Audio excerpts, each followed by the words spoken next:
Hello everyone, एक बार फिर मेरे यूट्यूब चैनल में आप सभी का तहे दिल से स्वागत है। एनसीईआरटी के ज्ञान में आप सभी का स्वागत है। यानी एनसीईआरटी पर बेस्ड एक वीडियो और आपके पास लेकर के आया हूं। और आज का जो वीडियो हमारा होने वाला है दोस्तों, वो एनसीईआरटी के बुक के आधार पर होने वाला है। एनसीईआरटी का जो बुक होता है बहुत ही मतलब यूजफुल होता है, उपयोगी होता है और ये प्रामाणिक होता है। इसका ज्ञान पर मैं बहुत ज़्यादा वैल्यू देता हूँ इसको, और ये बहुत ही महत्वपूर्ण है। मैं जहाँ तक मानता हूँ कि जितने भी बुक प्रकाशित होते हैं अलग अलग प्रकाशक के द्वारा, वो उसमें तथ्य को एनसीईआरटी के बुक से ही लेते होंगे बहुत ज़्यादा। तो आइए स्टार्ट करते हैं। आज हम लोग पढ़ने वाले हैं चैप्टर ए है एनसीईआरटी के बुक का, ठीक है। चैप्टर नंबर 4 है। अरे चैप्टर नंबर 4 तो अभी फिलहाल अभी मैं आपको बता रहा हूँ कि क्लास 6 का ये बुक है, ठीक है। क्लास 6 सुन करके आपको लगता होगा अरे बच्चा वाला है, लेकिन ये बच्चा समझ करके इस चैप्टर को नेगलेक्ट मत कीजिए दोस्तों। अगर आप कंपटीशन की तैयारी कर रहे होंगे, अगर आप कंपटीशन की तैयारी कर रहे होंगे और आप अपने जीके जीएस को मजबूत करना चाह रहे होंगे, स्टैटिक जीके को मजबूत करना चाह रहे होंगे, तो मतलब एनसीईआरटी के बुक से आपको प्यार करना होगा, लगाव रखना होगा और उसके वैल्यू को समझना होगा। अगर आप नए नए तैयारी में जुड़े हुए हैं तो आप मेरे बात को आंख मूंद करके मानिए, और हो सके तो एनसीईआरटी का बुक को पढ़िए और मेरे साथ पढ़िए। मैं आपको आप मेरे चैनल को सब्सक्राइब करके रखिएगा, बेल आइकन को ऑन करके रखिएगा। मैं मैं आप लोग को तैयारी करवाऊंगा। इसलिए क्लास 6 का चैप्टर नंबर 4 लेकर आए हैं। बहुत इंपॉर्टेंट है, मुझे पता है कौन सा टॉपिक इंपॉर्टेंट है कि नहीं इंपॉर्टेंट है, और इम्पोर्टेंट टॉपिक मैं आपके समक्ष प्रस्तुत करूंगा। यूं ही टाइम बर्बाद करने के उद्देश्य से मैं वीडियो नहीं बनाता। अभी मैं पढ़ाने जा रहा हूं क्लास 6 का 4 नंबर चैप्टर, और उसका पाठ का नाम है आरंभिक नगर। आरंभिक नगर। तो इसमें क्या पढ़ने वाले, आरंभिक नगर सुन करके आपको लगता होगा कि पता नहीं क्या होगा इसमें, लेकिन सभ्यता के बारे में पढ़ने वाले हैं दोस्तों। हड़प्पा सभ्यता के बारे में पढ़ने वाले, पूरा मतलब विस्तार से पढ़ेंगे हड़प्पा सभ्यता के बारे में। तो आइए चैप्टर को स्टार्ट करते हैं। यहाँ पर चैप्टर इस प्रकार से शुरू हुआ है। बच्चों को समझाने के लिए सरकार एक अच्छे ढंग से योजनाबद्ध तरीके से बुक को क्रिएट करता है, उसका संरचना निकाल मतलब देता है। देखिए, पलामू की कहानी का बात कर रहा है। पलामू हमारा झारखंड राज्य का एक जिला है, ठीक है। सोयब पलामू भ्रमण को लेकर काफी उत्साहित था। पलामू जाना चाह रहा था, सोयब उत्साहित था। वह परिवार के साथ बेतला नेशनल पार्क से 5 किलोमीटर दूर औरंगा नदी के तट पर अवस्थित पलामू किला घूमने पहुंचा। समझने का प्रयास कीजिएगा। एक नदी है औरंगा नदी, और ये बेतवा नेशनल पार्क से 5 किलोमीटर दूर में है, ठीक है। वहां पर एक पलामू किला अवस्थित है। अब उस किला में जाना चाह रहा था घूमने के लिए। वहां उसने पुराने और नए किलों को देखा। जब वहां पर गया पलामू किला, तो वहां नया और पुराना किला को देखा। उसके बाद बाल मन में, यानी वो लड़का था, तो लड़का जैसा उसको यानी छोटा बच्चा था, तो स्टूडेंट था समझ लीजिए कि, तो बच्चा जैसा उसके दिमाग में क्वेश्चन आया। क्या चीज प्रश्न आया कि इस पुराने खंडहर को क्यों संरक्षित किया जा रहा है। समझने का प्रयास कीजिएगा कि पुराने चीज का क्या वैल्यू होता है। पुराने चीज का वैल्यू नहीं रहता तो हड़प्पा सभ्यता में जितना चीज मिलता है उसका प्रश्न नहीं बनता, ठीक है। तो इसको समझने का प्रयास कीजिएगा कि पुराने खंडहरों को क्यों संरक्षित किया जा रहा है सरकार के द्वारा। उसका जगह पर कोई नया इमारत काहे नहीं बना दिया जाता। इन खंडहरों के प्रति लोगों का आकर्षण क्यों है, लोग खंडहरों को देखने के लिए क्यों जाता है। नालंदा विश्वविद्यालय जो पहले प्रसिद्ध विश्वविद्यालय था, आज वो खंडहर में बदल गया, तो उसको देखने के लिए लोग क्यों जाते हैं। तो ये इस तरह का सवाल उसके अंदर में जागृत होता है, और वो प्रश्न करता है खंडहरों के प्रति लोगों का आकर्षण और अपनापन क्यों है। तो ये चीज सिर्फ बताया है पुराने चीज को महत्व को समझाने के लिए। तो आइए स्टार्ट करते हैं पुराने चीजों का क्या महत्व होता है। तो उसी में से पुराना चीज में आपका हड़प्पा सभ्यता, मोहनजोदड़ो सभ्यता, ये नाम सुने होंगे। तो ये सब सभ्यता बहुत ही महत्वपूर्ण है, तो इसके महत्व को समझाने के लिए इस तरह का प्रश्न किया है, ठीक है। तो बच्चों को समझाने के लिए ऐसे बोला गया, ठीक है। तो आइए आगे देखते हैं। प्राचीन सभ्यताओं के अवशेष खंडहरों में भी होते हैं। यानी प्राचीन सभ्यता जो होते हैं उसका जो अवशेष रहता है वो खंडहर में होते हैं। ये अतीत की कहानी को बताने का एक माध्यम होता है। खंडहर जो होते हैं, पुराने चीज होते हैं, वो इतिहास को बताने का एक माध्यम होता है। इसीलिए आज ये हमारा धरोहर है। पुराने चीज हमारे लिए धरोहर होता है। आज से हजारों साल पूर्व की सभ्यताओं के अवशेष हड़प्पा, मोहनजोदड़ो इत्यादि स्थलों पर खुदाई से खंडहरों के रूप में प्राप्त हुआ है। आइए इसकी जानकारी प्राप्त करते हैं। अन्य हजारों साल पहले का बात है, जो कि ये मोहनजोदड़ो सभ्यता, हड़प्पा सभ्यता, इस सब यहाँ पर रहा करता था, ठीक है। तो भारतीय सभ्यता है दोस्तों, ये विदेशी सभ्यता का बात नहीं कर रहे हैं, ठीक है। तो हड़प्पा सभ्यता, मोहनजोदड़ो सभ्यता, ये सब भारतीय सभ्यता है। तो ये सब के बारे में हम लोग जानकारी प्राप्त करने जा रहे हैं। तो आइए बात करते हैं हड़प्पा सभ्यता की कहानी। तो हड़प्पा सभ्यता सुन करके आप इसके महत्व को अंदाजा लगा सकते हैं कि हड़प्पा सभ्यता भी हमारे लिए बहुत इंपॉर्टेंट टॉपिक है, ठीक है। तो हड़प्पा सभ्यता कहानी को जानते हैं। हड़प्पा सभ्यता प्राचीन सभ्यताओं में एक था। हड़प्पा की खोज प्रसिद्ध पुरातत्ववेत्ता दयाराम साहनी के द्वारा किया गया। आज रखिएगा, अब प्रश्न कहाँ से बनेगा, इसको पढ़ाने का मतलब क्या है, पढ़ा रहे हैं तो इसमें जो मेन क्वेश्चन बनेगा उस क्वेश्चन को मैं आपको इंगित करते जाऊंगा, आपको मैं संकेत करता जाऊंगा। तो यहाँ पर प्रश्न बनता है इंपॉर्टेंट कि हड़प्पा सभ्यता का खोज किसने किया, तो दयाराम साहनी ने खोज किया। इसमें डेट नहीं दिया हुआ है, तो ये 1921 ईस्वी में दयाराम साहनी के द्वारा खोजा गया हड़प्पा सभ्यता। उसके बाद मोहनजोदड़ो का खोज राखालदास बनर्जी के द्वारा 1922 में राखालदास बनर्जी के द्वारा मोहनजोदड़ो का खोज किया गया। यहाँ ये प्रश्न बन गया आपका। आगे देखिए, हड़प्पा पंजाब के मोंटगोमरी जिले में है। हड़प्पा अभी कहाँ है, हड़प्पा जो है वो पंजाब के मोंटगोमरी जिले और मोहनजोदड़ो सिंध के लड़काना जिले में अवस्थित है। जिसमें भारत अटूट था, भारत टूटा हुआ नहीं था, पाकिस्तान और भारत का विभाजन नहीं हुआ था, उस समय पंजाब के मोंटगोमरी जिला में हड़प्पा सभ्यता स्थित था। आज रखिएगा, मोंटगोमरी जिला में, ठीक है, आज रखिएगा, अरे ये पंजाब में। और मोहनजोदड़ो जो है वो सिंध प्रांत के लड़काना जिले में स्थित है। हड़प्पा जो है से पंजाब के मोंटगोमरी जिले में, और मोहनजोदड़ो जो है से सिंध के लड़काना जिले में अवस्थित है। ये सब आप समझते जाइएगा, नोट्स बनाते जाइएगा। दोनों स्थल वर्तमान में भी पाकिस्तान में, अभी दोनों स्थल का बात करें, हड़प्पा मोहनजोदड़ो, ये दोनों पाकिस्तान में है। दोनों नगर विस्तृत भूभाग में फैला हुआ है, ठीक है। कहा जाता, ये दोनों नगर था। कहा जाता कि हड़प्पा एक ऐसा खंडहर है जहाँ ईंटों से आज भी नए नए घर और नालियों का निर्माण किया जा सकता है। यानी क्या बोल रहा है, जहाँ की ईंटों से आज भी नए घर और नालियों का निर्माण किया जा सकता है। हड़प्पा सभ्यता ये नष्ट हो गया, लेकिन फिर भी कहा जा सकता है कि इसका जो ईंटा है वो अभी भी उपयोगी है। उसके द्वारा उस ईंटा से घर को भी बना सकते हैं, नालियों को भी बना सकते हैं। आगे बात करते हैं, हड़प्पा नगर सबसे पुराने शहरों में से है। हड़प्पा नगर सबसे पुराने शहरों में से एक है, क्योंकि इस सभ्यता का प्रथम अवशेष हड़प्पा नाम के स्थान से प्राप्त हुआ था। हड़प्पा जो नगर था वो सबसे पुराना शहर में से एक है। हड़प्पा जो शहर है वो सबसे पुराना शहर था, और यहीं से सबसे पहला अवशेष प्राप्त हुआ था। हड़प्पा से ही सबसे पहला अवशेष प्राप्त हुआ था, इसीलिए इसको हड़प्पा सभ्यता कहना ही सबसे ज़्यादा उपयुक्त समझा गया। इस शहरों का निर्माण लगभग 4700 साल पहले हुआ था। यानी जिसमें बात करेंगे कि हड़प्पा सभ्यता नया नया कब बना हुआ था, तो 4700 साल पहले बना हुआ था। तो मेन बात आप नोट्स बनाते जाइएगा, ठीक है। ब्लू रंग से कुछ यहाँ पर दिया हुआ है कि रेडियो कार्बन 14 यानी कार्बन 40 पद्धति के द्वारा, नवीन विश्लेषण पद्धति के द्वारा हड़प्पा सभ्यता की सामान्य तिथि 2500 ईस्वी पूर्व से 1750 ईस्वी पूर्व माना गया है। यहाँ से इंपॉर्टेंट प्रश्न बनेगा कि हड़प्पा सभ्यता का जो सबसे ज़्यादा माना हुआ, विद्वानों का जो सबसे ज़्यादा माना हुआ, यानी जो किस समय को, यानी बोलेंगे हड़प्पा सभ्यता कब से कब था, तो सबसे ज़्यादा वैल्यूएबल है 2500 ईस्वी पूर्व से 1750 ईस्वी पूर्व माना गया है, ठीक है। इसको याद रखिएगा, हड़प्पा सभ्यता का जो कार्यकाल था वो 2500 ईस्वी पूर्व से 1750 ईस्वी पूर्व तक है, ठीक है। हड़प्पा की नगरीय विशेषता, अब टॉपिक है हड़प्पा की नगरीय विशेषता। हड़प्पा क्या था, एक शहर था, तो इसके नगरीय विशेषता के बारे में जानते हैं। तो इतिहासकारों के अनुसार हड़प्पा मोहनजोदड़ो जैसे कई नगर दो भागों में बटे हुए थे। यानी इतिहासकार के अनुसार हड़प्पा और मोहनजोदड़ो जैसे कई नगर दो भागों में बटे हुए थे। प्रायः पश्चिम भाग छोटा और ऊंचाई पर बना हुआ था। इन शहरों का जो पश्चिमी भाग था वो छोटा और ऊंचाई पर बना था, और पूर्वी हिस्सा बड़ा और निचले इलाका में था। पूर्वी हिस्सा बड़ा था और निचले इलाके में था, और पश्चिमी हिस्सा छोटा था लेकिन ऊंचाई पर स्थित था।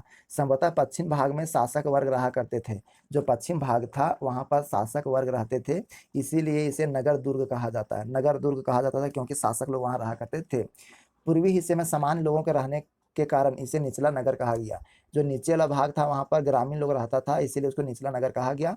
दोनों भागों की 4 दीवारें पक्की ईंटों से बनाई जाती थी, और दोनों जो दो क्षेत्र है दोनों को सुरक्षा के लिए क्या चीज, पक्की ईंटों से 4 दीवारी का निर्माण किया जाता था। ये ईंटें अच्छी और लंबी चौड़ी और मोटाई में आज की ईंटों, जो आज का ईंटा है, ये ईंटें अच्छी एवं लंबी चौड़ाई यानी लंबाई चौड़ाई और मोटाई में आज की ईंटों से बड़ी थी। पहले की ईंटा का बात कर रहा है जो 4 दीवारी बनाया जाता था, वो आज की ईंटों से ज़्यादा लंबा चौड़ा और मोटाई भी मोटा रहता था, ठीक है। हड़प्पा और मोहनजोदड़ो के भवन बड़े होते थे। बात करते हैं कि हड़प्पा और मोहनजोदड़ो का जो भवन रहता था वो बड़ा होता था। इससे उस काल के लोगों का भवन निर्माण कला का पता चलता है। यानी बड़ा बड़ा भवन रहता था, तो पता चलता है कि उस समय भवन निर्माण के कला के बारे में पता चलता है। वृहद स्नानागार सबसे प्रसिद्ध है। वृहद स्नानागार मोहनजोदड़ो का अब तक का सबसे प्रसिद्ध स्थल है। मोहनजोदड़ो का सबसे बड़ा स्थल वृहद स्नानागार है। इसको याद रखिएगा, इंपॉर्टेंट टॉपिक है। मोहनजोदड़ो का सबसे वृहद स्नानागार सबसे बड़ा प्रसिद्ध स्थल है, ठीक है। इसको बनाने में पक्की ईंटों और सूखे चूने का प्रयोग हुआ था। वृहद स्नानागार को बनाने के लिए पक्की ईंटों और सूखे चूने का प्रयोग हुआ था। संभवतः धर्म अनुष्ठान संबंधी स्नान के लिए बना था। यानी धर्म, जैसे कि कोई पूजा पाठ करना है तो आखिर स्नान कहाँ करेगा, तो वृहद स्नानागार बनाया गया था ताकि सभी एक साथ बहुत सारे लोग स्नान कर सके, जिसका उपयोग सभी लोग करते थे, यानी बहुत सारे जनता लोग एक साथ में वहाँ पर नहा सकते थे और पूजा पाठ में वहाँ पर यानी धर्म अनुष्ठान में वहाँ पर बैठ सकते थे सब। इस स्नानागार के चारों ओर बरामदे और इसके पीछे अनेक छोटे छोटे कमरे बनाए गए थे। याद रखिएगा, ये जो वृहद स्नानागार है, वृहद स्नानागार के कैसे बोल रहा है, इसके मतलब बरामदा भी रहता था और बहुत छोटा छोटा कमरा भी बनाया हुआ था जहाँ पर अपना जाकर के कैसे करेगा, कपड़ा उपड़ा आदमी चेंज कर सकता है।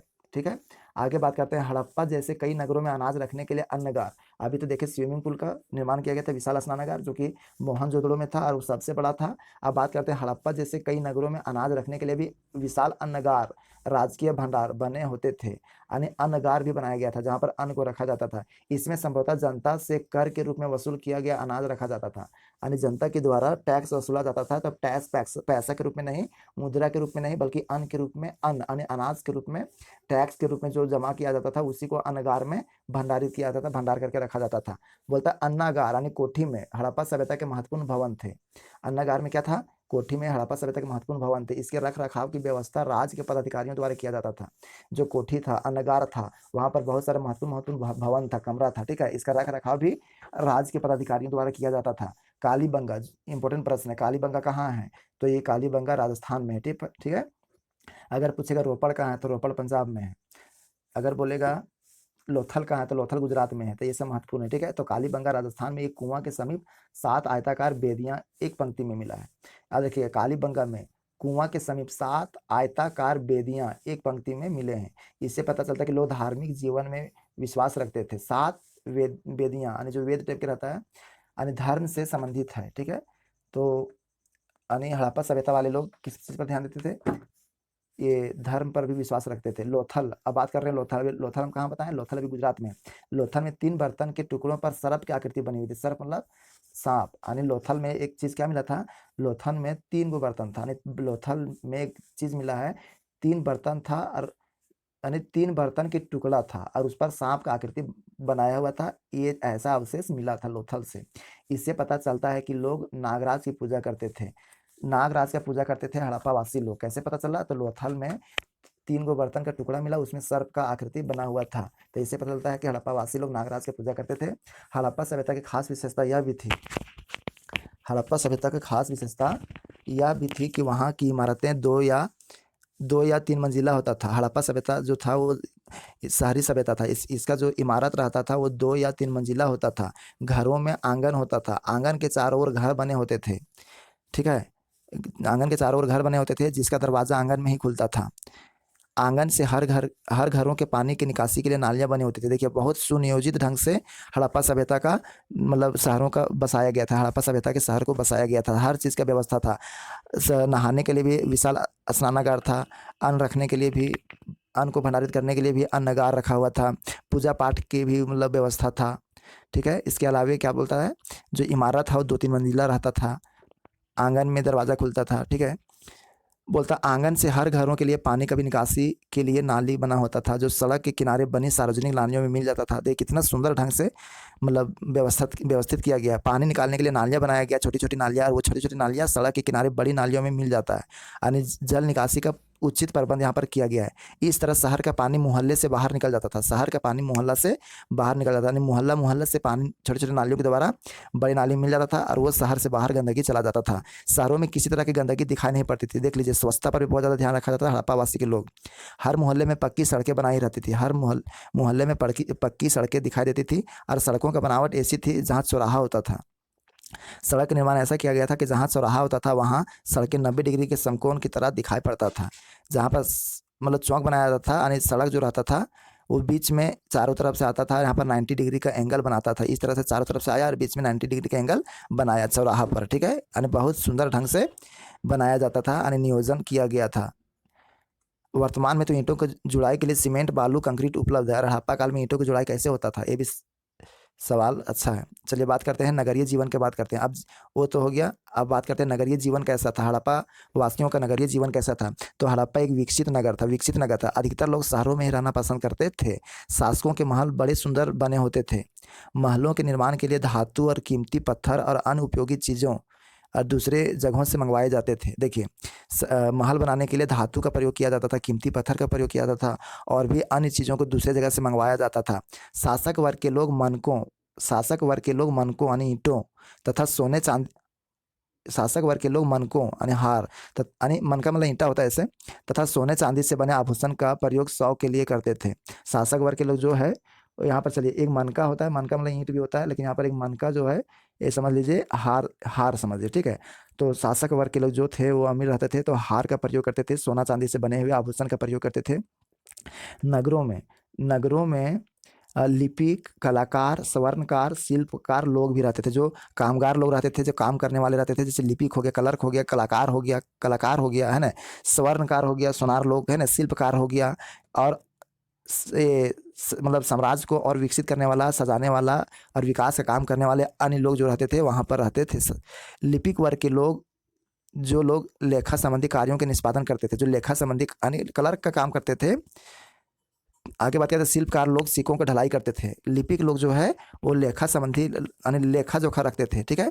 और शिल्पकार लोग क्या करते थे, सिक्कों का ढलाई करते थे, और कलाकार लोग क्या करते थे, नक्काशी का काम करते थे।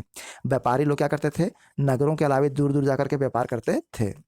आगे बात करते हैं, ये है हड़प्पा काल का विशाल क्या चाहिए, ये महान स्नानागार जो कि मोहनजोदड़ो में है। विशाल स्नानागार कहाँ है दोस्तों, तो मोहनजोदड़ो में है, ठीक है। तो ये इसका फोटो रहा। चलिए आगे बात करते हैं। इस क्रम में दूसरे जगहों से वस्तुओं का आदान प्रदान होता था, जो व्यापारी लोग रहता था वो व्यापार करता था, एक जगह से दूसरे जगह पर जाता था और सामान को पहुंचाता भी था और लाता भी था। शासक वर्ग अपने क्षेत्र विशेष के सिक्कों पर विभिन्न प्रकार के आकृतियों की खुदवाई करवाते थे, यानी जब सिक्का का ढलाई किया जाता था, सिक्का ढाला जाता था, सिक्का बनाया जाता था, तो उस सिक्का पर अपना जो शासक रहता था वो अपना मनचाहा चीज़ उसमें आकृतियां बनवाता था। क्या आपको पता है कि नगर में रहने वाले लोगों को भोजन कहाँ से प्राप्त होता था? एक अच्छा प्रश्न है कि आखिर वहाँ के जो लोग हैं, नगरवासी है, उसको भोजन कहाँ से प्राप्त होता था? तो हड़प्पा कालीन सभ्यता के लोग गाँव में भी रहते थे। हड़प्पा काल का जो सभ्यता था वो गाँव में निवास भी करता था, यानी शहरी इलाका तो था ही। हड़प्पा जो है स्पेशली नगरीकरण के लिए जाना जाता है, लेकिन हड़प्पा सभ्यता में गाँव भी रहता था, ठीक है। और गाँव में लोग धान का खेती करता था, गेहूँ, मटर, चना, तिल, सरसों आदि खाद्यान्न फसलों को उत्पादन करते थे। गाँव के लोग कैसे उत्पादन करते थे, धान, गेहूं, मटर, चना, तिल और सरसों आदि जो खाद्यान्न होता था, इन फसलों का वो उत्पादन करते थे। इन खाद्यान्नों को शहरों में लाकर बेचते थे, ठीक है।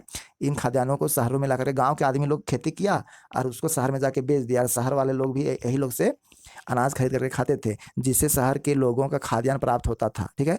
खेतों को जोतने के लिए हल बैल का प्रयोग होता था। उस समय हल बैल का प्रयोग होता था कैसे करने के लिए, खेतों को जोतने के लिए।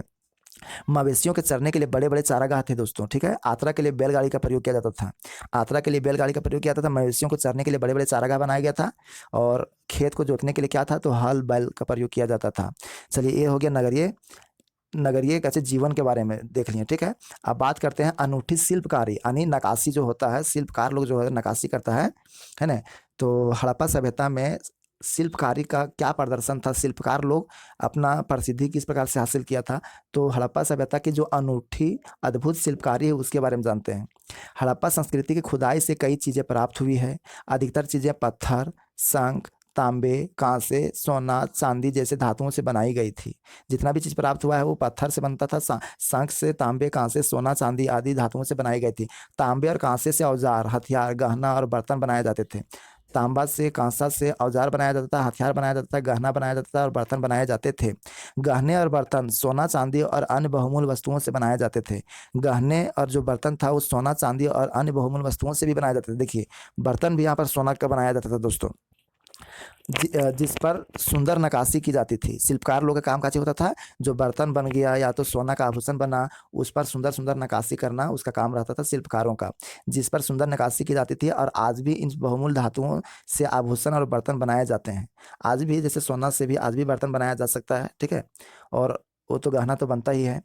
चलिए बात करते हैं मनका। मनका ने ऊपर देखे थे हार, मनका मतलब हार, और बाट और फलक को बड़े सुंदर ढंग से बनाया जाता था। जो हार वगैरह बनता था, बाट यानी एक होता है ना तौल उल का करने वाला सामान, या तो डायरेक्ट याद रखिए, हार हो गया, बाट हो गया और फलक को बड़े सुंदर ढंग से बनाया जाता था।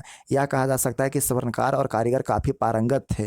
जो स्वर्णकार था, आभूषण बनाने वाले कारीगर थे, मतलब दीवार में मतलब नक्काशी करने वाले या तो कोई भवन में नक्काशी करने वाले, ठीक है, वो पारंगत थे, बहुत निपुण थे। तो यहाँ पर आप चित्र देख सकते हैं कि कितना छोटा छोटा नक्काशी यहाँ पर किया गया है, ठीक है।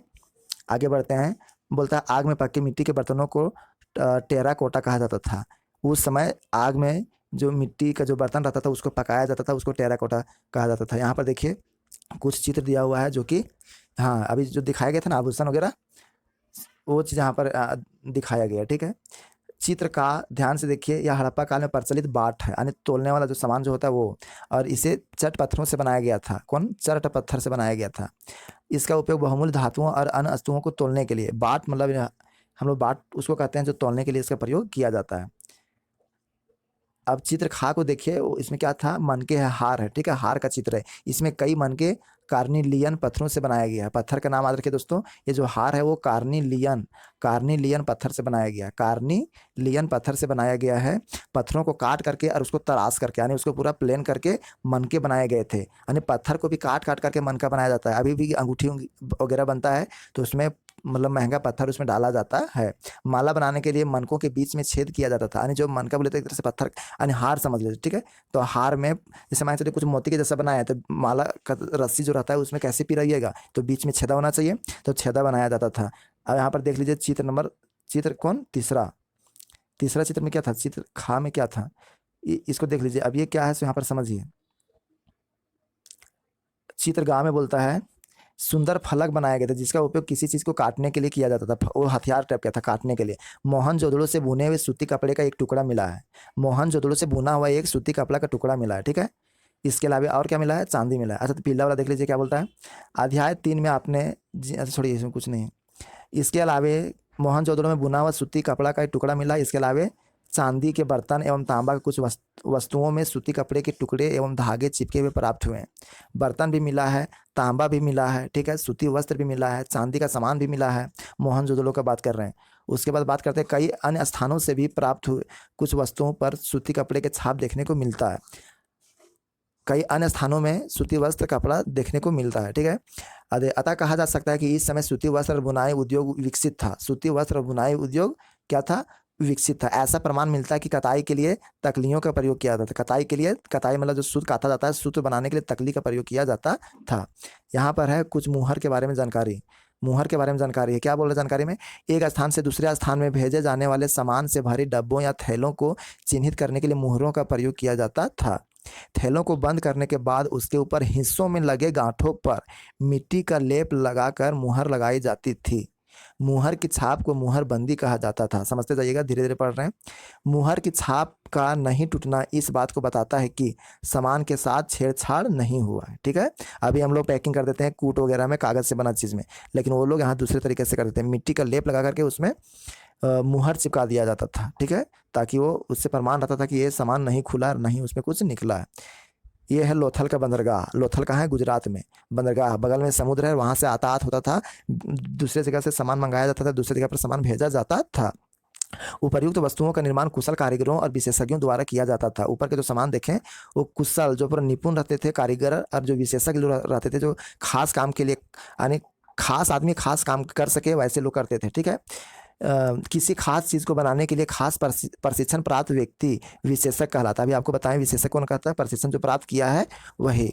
जैसे पत्थर तराशना, पत्थर को मतलब घिस घिस के उसको नया रूप देना, मतलब उसको घिस करके एक सुंदर सा चित्रकारी बना देना, या तो हार बनाना, चमकाना, या फिर मुहरों पर पच्चीकारी करना, यानी मुहरे में चित्रकारी करना, ये सब कारीगर लोग और विशेषज्ञ लोग करते थे। चित्र को देखेंगे यहाँ पर तो इससे पता चलता है कि मूर्ति का चेहरा बड़े आकर्षक ढंग से बनाया गया है। यहाँ पर देखिए पत्थर को समझ ले तराश तराश करके मूर्ति का आकार दे दिया गया है। पत्थर को घिस घिस करके मूर्ति का आकार दे दिया गया है, और उस समय के लिए समझ लीजिए ये बहुत ही आकर्षक है। यहाँ पर भी इसमें आप दाढ़ी भी अच्छी तरह से दर्शाई गई है, यानी चेहरा पर यहाँ पर आप क्या देख रहे हैं? दाढ़ी भी दिखाया गया है, ठीक है, और ये पत्थर से बनाया गया है। तो निपुण आदमी ही इसको बना सकता है। ऐसा काम कोई विशेषज्ञ मूर्तिकार ही कर सकता है, ठीक है। बिना ट्रेनिंग किए हुए इसको आप नहीं कर सकते। इन सुंदर मूर्तियों को केवल पुरुष ही बनाते थे, सुंदर मूर्तियों को केवल पुरुष ही बनाते थे, इसका कोई निश्चित प्रमाण नहीं मिलता। यानी ये नहीं कह सकते थे कि जो भी मूर्ति बनता था सिर्फ पुरुष ही बनाता था, महिलाएं नहीं बनाती थी, इसका कोई प्रमाण नहीं मिलता। इसलिए हम कह सकते हैं कि इन्हें स्त्री और पुरुष दोनों बनाते होंगे। वीडियो में बने रहिएगा दोस्तों, बहुत ही ज्ञान की बात यहाँ पर बताया जा रहा है, कंपटीशन की दृष्टि से आपके लिए बहुत ही महत्वपूर्ण होने वाला है। आगे बात करते हैं, अगला टॉपिक है विश्व की अन्य सभ्यताओं की बात करते हैं। हड़प्पा सभ्यता, मोहनजोदड़ो सभ्यता देख लिए। अब विश्व का अन्य सभ्यता के छोटा छोटा जानकारी हम लोग लेने का प्रयास करते हैं। जिस समय हड़प्पा सभ्यता का विकास भारत में हो रहा था, उसी समय विश्व के अन्य सभ्यताएं भी फल फूल रही थी। जैसे मेसोपोटामिया की सभ्यता हड़प्पा की समकालीन सभ्यता थी, मेसोपोटामिया की सभ्यता हड़प्पा के समकालीन सभ्यता थी। दोस्तों अलग से हम आपको वीडियो बना देंगे जो विदेशी सभ्यता रहा करती थी, तो विदेशी सभ्यता के बारे में हम जानकारी आपको देंगे। मेसोपोटामिया के बारे में, रोम की सभ्यता, चीन की सभ्यता और बहुत सारी सभ्यता रहती थी, वो सबको मैं अलग अलग से वीडियो बनाऊंगा ताकि आप इतिहास को बहुत ही अच्छे ढंग से आप समझ सके। पूरा चैप्टर को मैं पढ़ाऊंगा दोस्तों। मेसोपोटामिया हड़प्पा के समकालीन सभ्यता था, याद रखिएगा, ठीक है। या दजला यानी टिग्रिस, हाँ बहुत इंपॉर्टेंट बात है। दजला और फरात, याद रखिएगा, दो नदी का नाम है दोस्तों, दजला और फरात। इसमें फरात नहीं दिया है लेकिन बता रहे हैं, या दजला यानी टिग्रिस कहते थे, और फरात नदियों के बीच, हाँ यहाँ पर दिया हुआ है। दजला और फरात नदी के बीच में क्या चीज था, ये फला फूला था, विकसित हुआ था। मेसोपोटामिया जो है वो दजला और फरात नाम का दो नदी के बीच में विकसित हुआ था। इसमें आधुनिक इराक, सीरिया, तुर्की और ईरान के क्षेत्र शामिल थे। मेसोपोटामिया का जो सभ्यता है उस वो जो है दजला और फरात नाम का नदी के बीच में विकसित हुआ था। इसमें कौन कौन सा देश शामिल था, तो इराक, सीरिया, तुर्की और ईरान, ये सब उसमें जुड़े हुए थे। और इसे कांस्य युगीन सभ्यता का उद्गम स्थल माना जाता है। कांस्य युगीन सभ्यता का उद्गम स्थल माना जाता है मेसोपोटामिया की सभ्यता को। और मेसोपोटामिया का जो सभ्यता है वो समकालीन था, हड़प्पा सभ्यता के समकालीन था। मेसोपोटामिया का जो यूनानी अर्थ होता है वो दो नदियों के बीच, और दो नदियों के बीच कौन, दजला और फरात नाम का दो नदी था, ठीक है। सैंधव निवासियों का विश्व के अन्य देशों के साथ भी व्यापारिक और सैद्धांतिक सांस्कृतिक संबंध था। लोथल एवं अन्य सैंधव नगरों में मेसोपोटामिया की विविध वस्तुएं जैसे खानेदार, मनके, सेल खड़ी और बटन आदि मिली है। यानी लोथल एवं अन्य सिंधु सभ्यता के नगरों में मेसोपोटामिया के बहुत सारे सामान जैसे कि खानेदार, खानादार यानी जो नक्काशी जो किया रहता है, खानेदार मनके, यानी मनके बोले तो यहाँ पर आपको बताया गया था ना, मतलब मनका का मतलब यहाँ पर एक तरह से आप समझ लीजिए हार, ठीक है। और एक मनका होता है ईंट दोस्तों, ठीक है। तो मनका में खानेदार यानी मनका बोले तो ईंट में बीच में गड्ढा किया जाता था। अभी की ईंट में थोड़ा सा बीच में गड्ढा किया जाता था ना, अभी किया जाता है ना, तो उसी प्रकार से खाना बनाया जाता था। खाना मतलब खाने वाला खाना नहीं, यानी उसमें बीच में थोड़ा गड्ढा किया जाता था। उसके बाद एक सेल खड़ी भी मिलता था, सेल खड़ी के बटन आदि। और उस मतलब मेटोपस जो मेसोपोटामिया की खुदाई में हड़प्पा मूल का तांबे का श्रृंगार दान भी मिला है। श्रृंगार दान जिसमें श्रृंगारिक वस्तुएं रखा जाता था। स्त्रियां अपना रूप सजावटी करने के लिए, यानी अपने सौंदर्य प्रसाधन को रखने के लिए श्रृंगार का दान, यानी कैसे होता है, सब्जी रखने वाला कुछ रहता है ना बर्तन टाइप के, तो उसी तरह से श्रृंगार का सामग्री को रखने के लिए श्रृंगार दान रहता था। तो ये सब मेसोपोटामिया में मिला है। ये देख लीजिए मेसोपोटामिया की एक इमारत का चित्र देख लीजिए, ठीक है। आगे बात करते हैं, यहाँ कुछ बात है, नॉलेज है। बोलता है फेयंस को बालू या स्फटिक पत्थरों के चूर्ण को गोंद में मिला करके बनाया जाता था। यानी चित्र में आपको फेयंस दिख रहा है, ये बालू या तो स्फटिक पत्थर के चूर्ण को गोंद में मिला देंगे तो ये बन जाएगा। बाद में इस पर चिकनी परत चढ़ाई जाती थी। इस परत का रंग सामान्यतः नीला या हल्का होता था। फेयंस से निर्मित मनके, चूड़ियाँ, बाले और छोटे बर्तन मिले हैं। चलिए अभी बहुत इंपॉर्टेंट स्लाइड, लास्ट स्लाइड है, वीडियो में बने रहिए दोस्तों, 1-2 मिनट आप बर्दाश्त कीजिए। ज्ञान प्राप्त करने के लिए इतना तो आप कर ही सकते हैं। ये सबसे इंपॉर्टेंट है, पूरा चैप्टर का सबसे इंपॉर्टेंट ये है स्लाइड। कौन सा यानी हड़प्पा काल में कौन सा जगह रहता था, कौन सा जगह रहता था, उस कौन सा नदी के किनारे बसा हुआ है, कब उसका खोज हुआ, इसका खोज करने वाला कौन है, और अभी वो स्थान कहाँ है, ये कितना इंपॉर्टेंट है, इस बात को आप समझ सकते हैं। तो सबसे पहले बात करते हैं, जो प्रमुख स्थल है हड़प्पा, वो रावी नदी के तट पर स्थित है। इसका खोज करने वाला दयाराम साहनी, ठीक है, दयाराम साहनी एवं माधव स्वरूप वत्स। देखिए यहाँ पर एक्स्ट्रा नॉलेज दे रहा है कि माधव स्वरूप वत्स, ये दोनों ने मिलकर के हड़प्पा सभ्यता का खोज किया। लेकिन क्वेश्चन जब पूछता है तो यहाँ पर ऑप्शन में एक ही देता है, दयाराम साहनी, और माधव स्वरूप वत्स का नाम गुप्त रख दिया जाता है। लेकिन हड़प्पा सभ्यता खुद दयाराम साहनी और माधव स्वरूप वत्स दोनों मिलकर के किया था। कब किया था, 1921 में किया था। और अभी पाकिस्तान का मोंटगोमरी जिला में है, ठीक है, पाकिस्तान के मोंटगोमरी जिला में है हड़प्पा। आगे बात करते हैं मोहनजोदड़ो का दूसरा नाम है मृतकों का टीला। इंपॉर्टेंट प्रश्न है, जितना बात बता रहे हैं ध्यान से सुनिए, फालतू में नहीं पढ़ा रहे हैं, ज्ञान बढ़ाने के लिए ही, कंपटीशन के उद्देश्य से हम पढ़ा रहे हैं, ठीक है। ज्ञान आपका बढ़ सके इसलिए। मोहनजोदड़ो जो है से सिंधु नदी के किनारे बसा हुआ है। हड़प्पा जो है से रावी नदी और मोहनजोदड़ो से सिंधु नदी के किनारे बसा हुआ है। और राखल दास बनर्जी ने मोहनजोदड़ो को खोजा था और ये 1922 में खोजा था। और ये अभी कहाँ है? ये पाकिस्तान का सिंध प्रांत का लड़काना जिला में, याद रखिएगा, पाकिस्तान का सिंध प्रांत का लड़काना जिला में मोहनजोदड़ो और पाकिस्तान के मोंटगोमरी जिले में हड़प्पा सभ्यता, ठीक है।